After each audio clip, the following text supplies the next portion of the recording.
Olá! Na aula de hoje nós trataremos das aplicações do sensoriamento remoto. Dentre as diversas aplicações do sensoriamento remoto em quaisquer áreas do conhecimento, os alunos da turma responderam um questionário no qual escolheram como as aplicações de maior interesse essas aplicações que estão com a barra mais longa. Então, nós tivemos 75 respostas e eu decidi falar das principais delas, né? No caso, a mais votada foi cartografia e mapeamento, em seguida, impacto ambiental, depois áreas urbanas, depois agricultura, e, por fim, uso e cobertura do solo.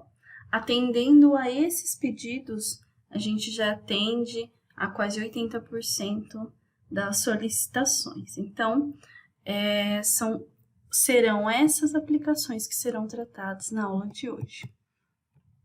Como que eu vou falar para vocês as aplicações? Sendo que em cada uma das áreas existem infinitas maneiras de aplicar. Eu fui ao meu currículo Lattes e busquei algumas aplicações da área de interesse de vocês para poder falar sobre aquele trabalho, sobre aquele artigo, sobre aquele TCC.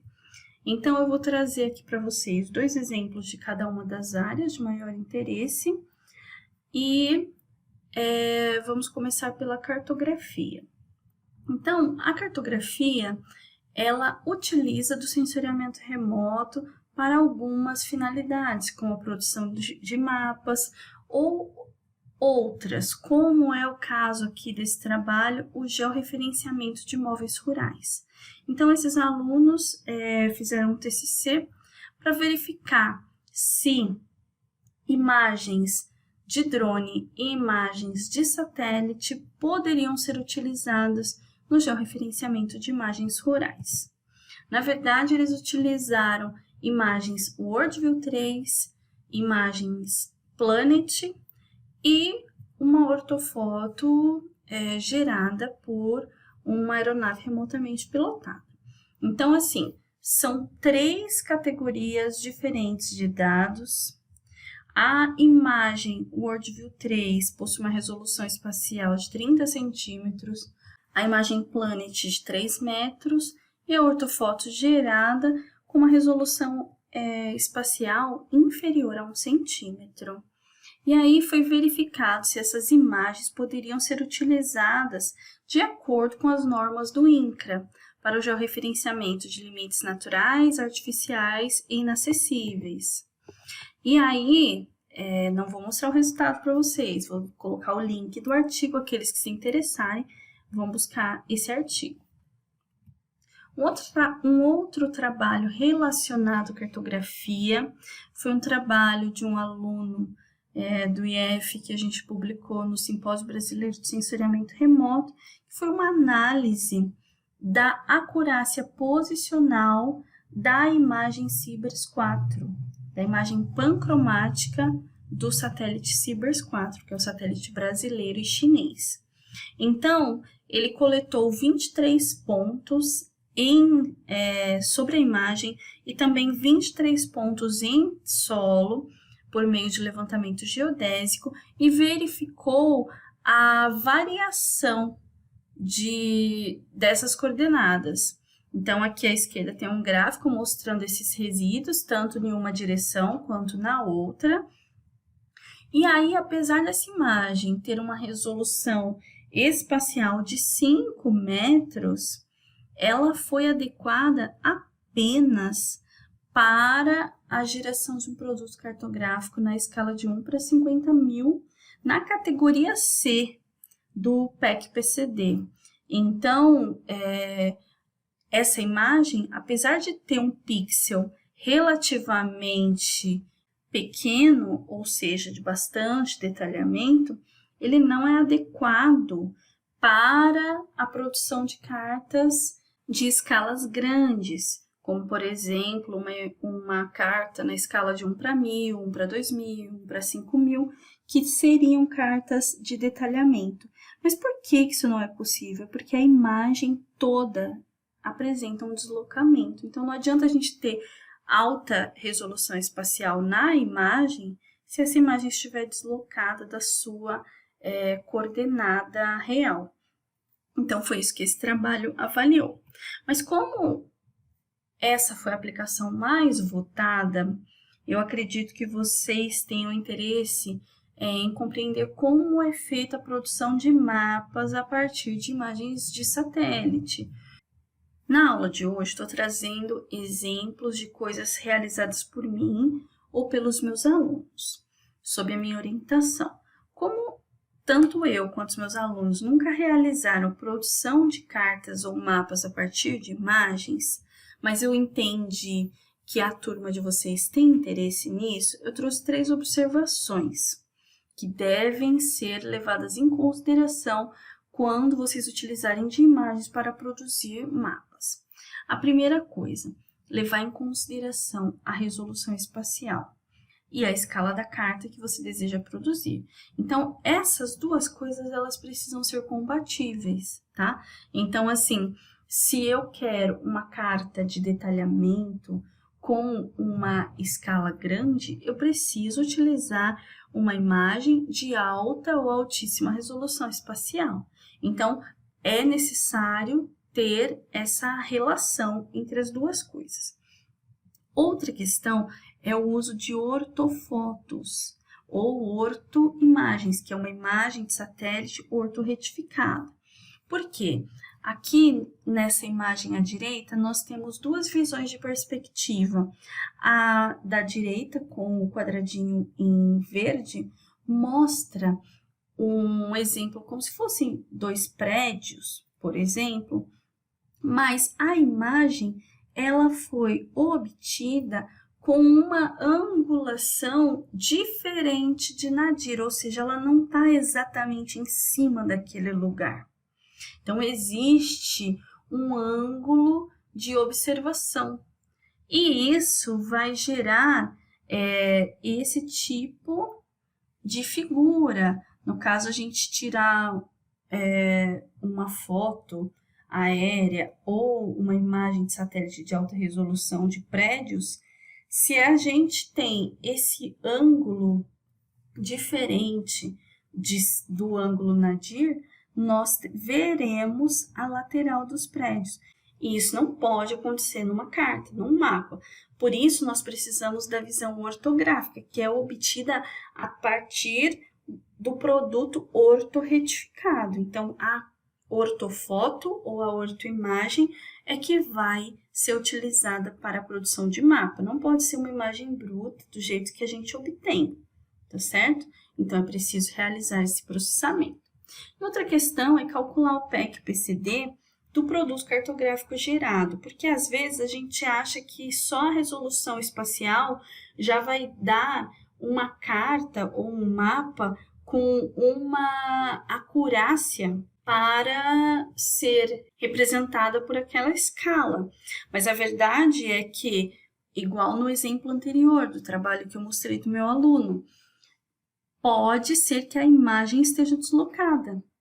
Então, não basta ter somente alta resolução espacial. É preciso saber se as coordenadas daquela imagem estão de acordo com as coordenadas do terreno.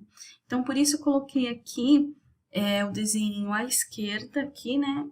Essa figura, mostrando a capa da norma de especificação técnica para controle de qualidade de dados geoespaciais, que é a referência bibliográfica que vocês podem utilizar para validar o produto gerado por vocês. Mudando agora para a aplicação de impacto ambiental, eu trouxe para vocês um trabalho realizado por uma aluna, também foi o TCC dela, e nesse caso ela analisou tanto a parte espacial quanto temporal da tragédia de Brumadinho. Então, a imagem de cima é a imagem do dia 22 de janeiro de 19, antes da tragédia, E aqui embaixo a imagem de 1º de fevereiro, também de 19, após a tragédia. E aí, com isso, foi feita a análise de uso e cobertura do solo, a classificação de antes e de depois. E aí, em vermelho, aqui na imagem de cima, é toda a área afetada. Aqui é a área com rejeitos. Os rejeitos também seguem o rio Paraopeba aqui, mas depois foi feita uma análise de qual foi a área afetada e tudo isso nesse trabalho. Então, esse é um exemplo do uso de imagens de satélite para a análise de ocorrências ambientais. Um outro trabalho, que também é um outro TCC, acabou gerando um capítulo de livro, foi o trabalho para análise da evolução do desmatamento na região amazônica.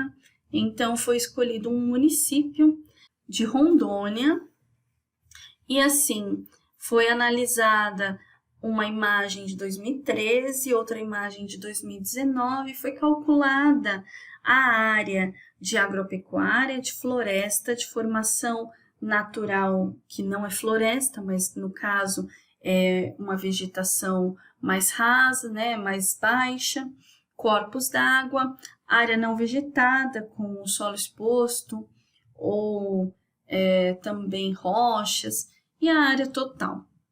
Isso foi analisado tanto para 2013 quanto para 2019. E foi feita uma análise da variação, então percebeu-se que aumentou a área de agropecuária, diminuiu a área de floresta, aumentou a área de formação natural não florestal, que é quando a vegetação nasce após o desmatamento.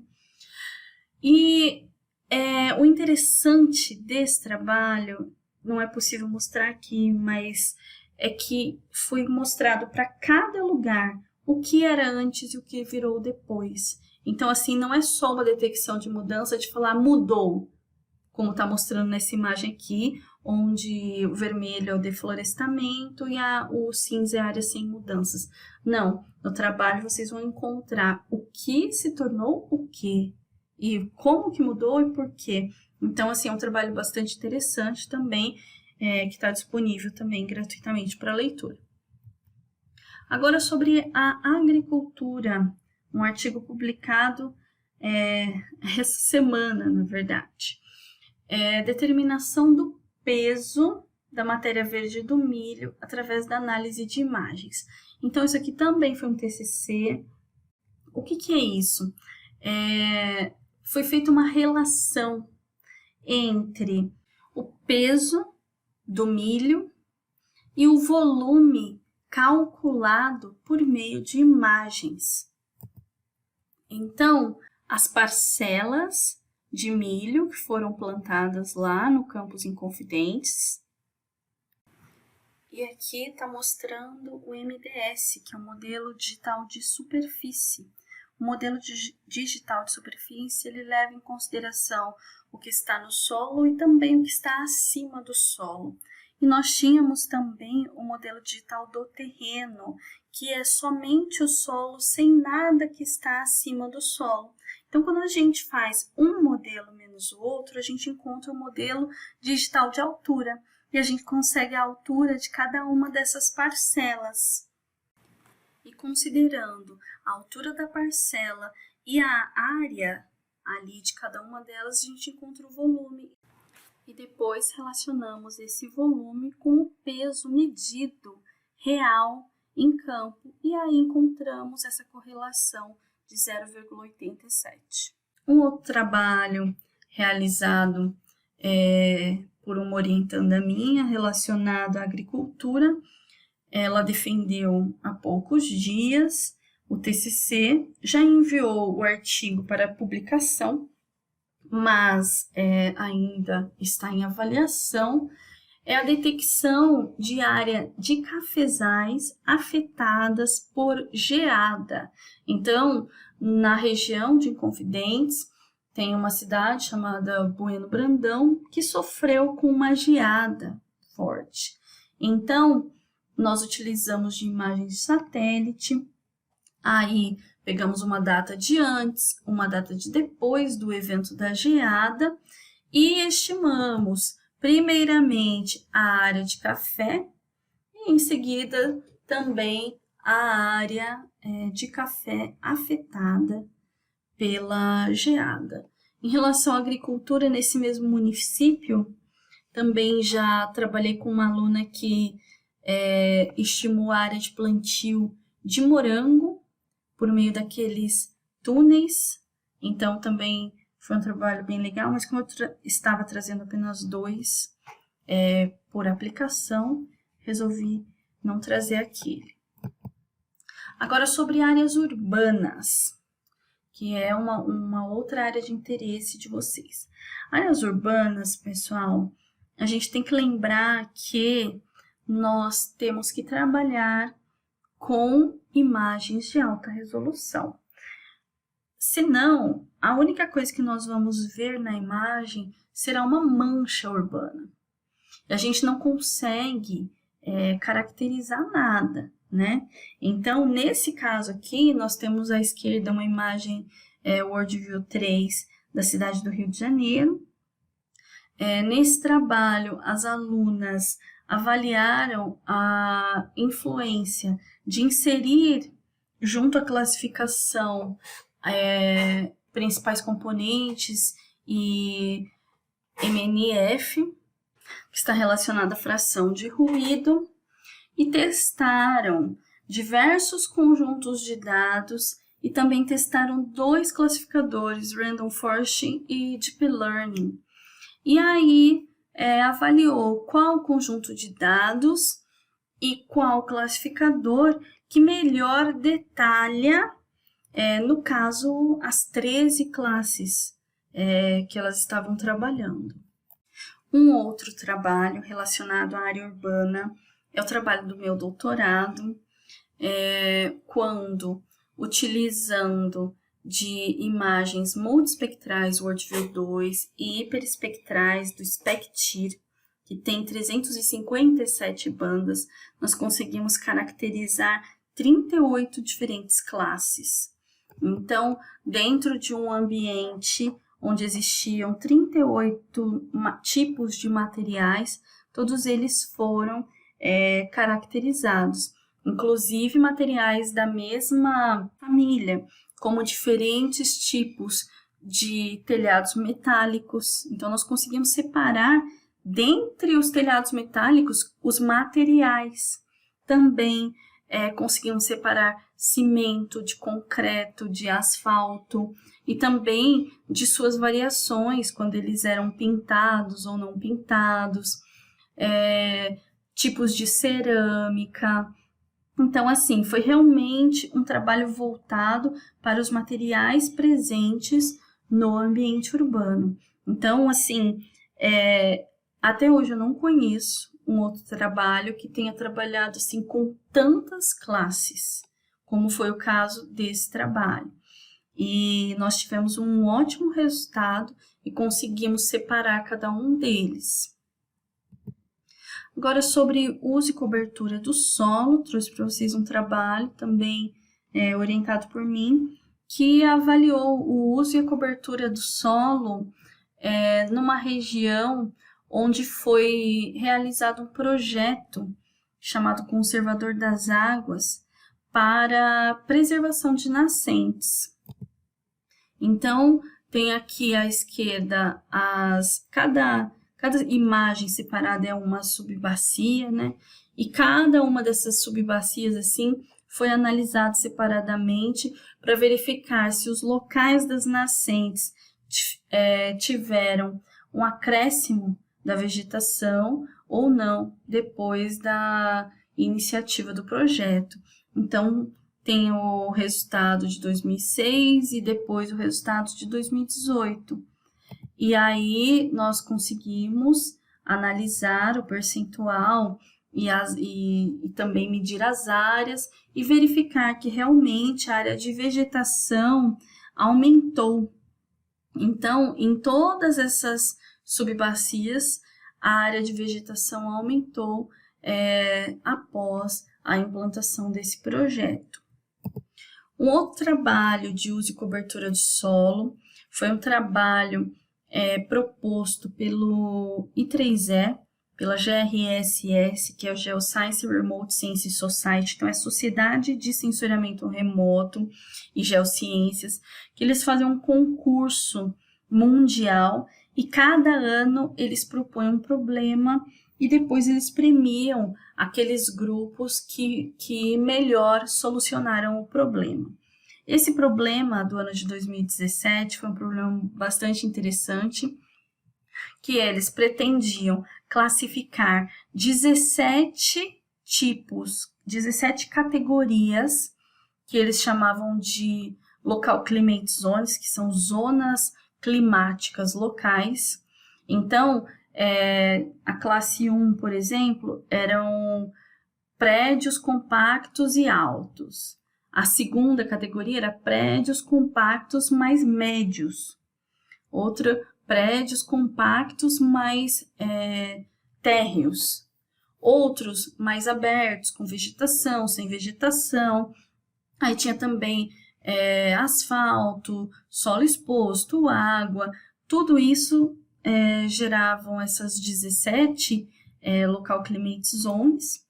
E o interessante desse trabalho é que eles deram 5 cidades espalhadas pelo mundo para que a gente coletasse amostras e depois, com as amostras coletadas nessas 5 diferentes cidades do mundo, fossem classificadas outras 4 cidades. Então, eu coletei a amostra em São Paulo, uma cidade da China, coletei a amostra nessas e depois eu fui classificar outras. Então, nesse trabalho, nós participamos e nós ficamos em 3º lugar do mundo. Foram mais de 800 equipes que participaram nesse ano. E a equipe primeira colocada foi da Universidade de Tóquio, junto com a DLR, que é a Agência Espacial Alemã. O 2º lugar foi de uma empresa AGT International, da Suíça. E nós, o grupo coordenado por mim, na verdade, nesse momento, nessa época eu ainda era da Força Aérea, nós alcançamos o 3º lugar. Interessante que nós alcançamos o mesmo índice capa do 2º colocado, mas por uma diferença em casas decimais, na overall accuracy, que é a acurácia global, nós ficamos em 3º lugar. Mas mesmo assim, nós publicamos esse artigo que está aqui à esquerda, e não só esse, mas todos os artigos e trabalhos citados nessa aula, eu vou disponibilizar o link para vocês, exceto de um TCC que a publicação ainda não saiu, mas todos os outros vão estar disponíveis para vocês, tá bom? Espero ter aberto um pouco a mentalidade de vocês sobre o que pode ser realizado com o sensoriamento remoto. Então, assim, essas são algumas aplicações. Existem outras tantas aplicações e dentro de cada uma dessas aplicações existem infinitas variedades de trabalhos que podem ser realizados. Então, espero que vocês utilizem a criatividade de vocês para realizar os mais diversos trabalhos utilizando os dados de sensoriamento remoto. Então, muito obrigada, foi um prazer estar com vocês nessa disciplina e até a próxima. Um abraço.